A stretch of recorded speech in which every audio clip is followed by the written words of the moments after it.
Oh no. How's it going, everyone? My name is Colin Winters. I'm the host of Panthers Den, and today we're going over the Week 10 matchup of the Carolina Panthers going up against the Arizona Cardinals. And oh fuck, do I think we're about to be in it for a world of hurt. I mean, come on, it doesn't matter what team you're a fan of. Playing against the Cardinals is going to be a stressful week because of the fact that they are at the moment the best team in football with only one loss. And even while the Cardinals are a battered team, well, guess who else is a battered team? That would be us, the Carolina Panthers. We are extremely battered and have a few key players that could be out, even if they're listed as questionable, may be healthy scratches to make sure it doesn't get worse. So, without further ado, I'm going to start out how I always do, and I'm going to go through the injury report of both teams. So, on the Panthers injury report, we have a few key players. That, of course, being Brian Burns, Sam Darnold, Frankie Luvu, Shaq Thompson, C.J. Henderson, Jermaine Carter, and Stephon Gilmore. A lot of these players are, have always been on the injury report, just be, tracking some sort of injury, but it's still worth it to know. But at the moment, we don't have that many game statuses. We only have 2 questionables and 2 for sure outs. That being Brian Burns, who did not practice on Wednesday, was limited on Thursday, and full practice on Friday.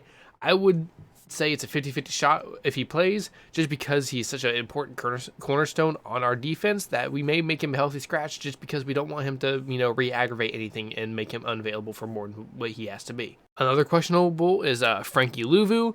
He did not practice on Wednesday and has been limited throughout practice on Thursday and Friday, and he's questionable for the game. We're just going to have to see what happens there. He is a very big up-and-comer, another escape from Gase.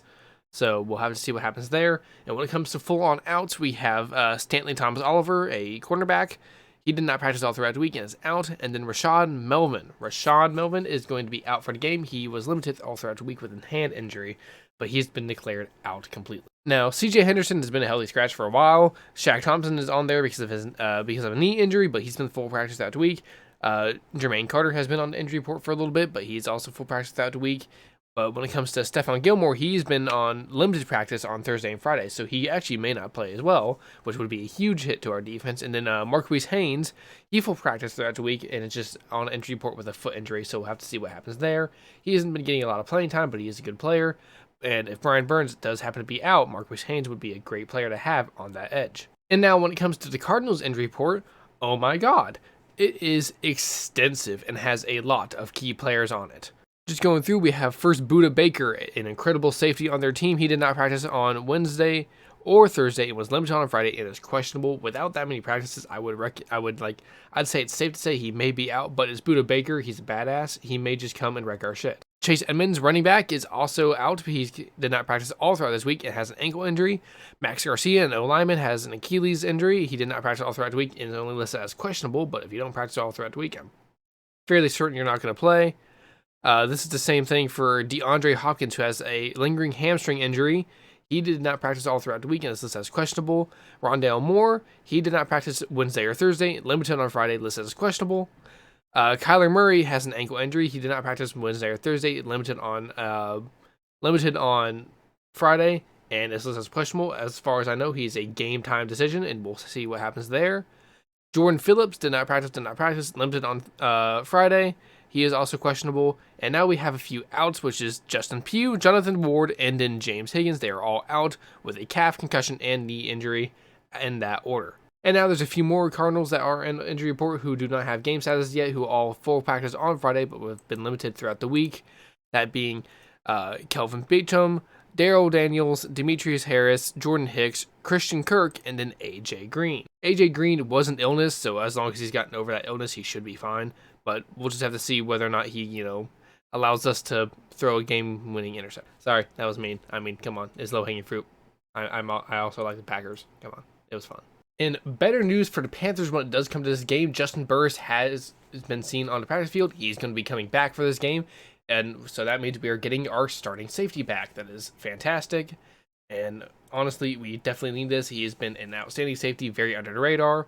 And it is a huge boost to our defense, especially with all the injuries that are happening around there. But of course, we also have the fact that our starting center is out, Cameron Irving's still on IR, and so is our starting quarterback.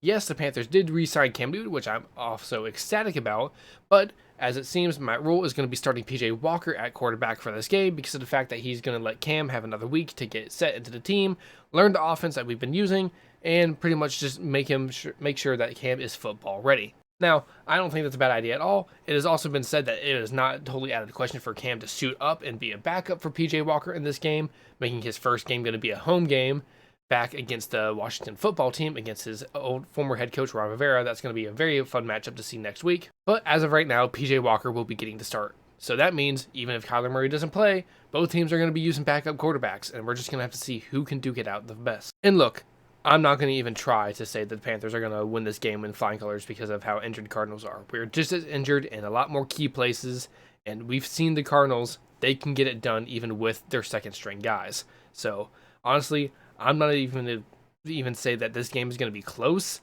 If the Panthers do show me some promise, I'm going to be very happy, but I just don't see the Panthers having a big chance to win this game at all. The Cardinals are the best team in football at the moment. They only lost one game. We're not on a very hot streak right now. We've just lost crushers and crushers and crushers. So at this point, I'm just going to have to say that we're going to get 35-18 by the Cardinals. That is my score prediction.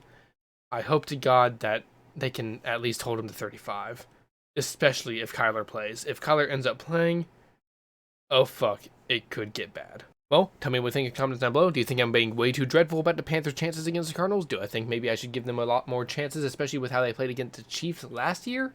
I don't know, but we'll just have to see. I'll see you guys after Sunday's game, and goodbye.